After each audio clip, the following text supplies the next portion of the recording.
So hello guys, welcome back to my first blog. तो कैसे हैं आप लोग? आई होप आप लोग बढ़िया ही होंगे। मैं भी बिल्कुल मस्त हूँ। तो गाइस, ये है मेरी लाइफ का फर्स्ट ब्लॉग। तो आप लोग मुझे सपोर्ट करना और ज़्यादा से ज़्यादा मेरे चैनल को सब्सक्राइब करना और वीडियो को लाइक करना।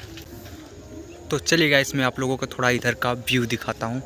आप देख सकते हो शाम का टाइम हो चुका है और इधर एक लड़का है जो कि मेरे साथ आया है और मेरे पीछे इधर खेत वगैरह हैं जो कि इस समय फसलें कट चुकी हैं, तो सब जगह क्लियर ही है।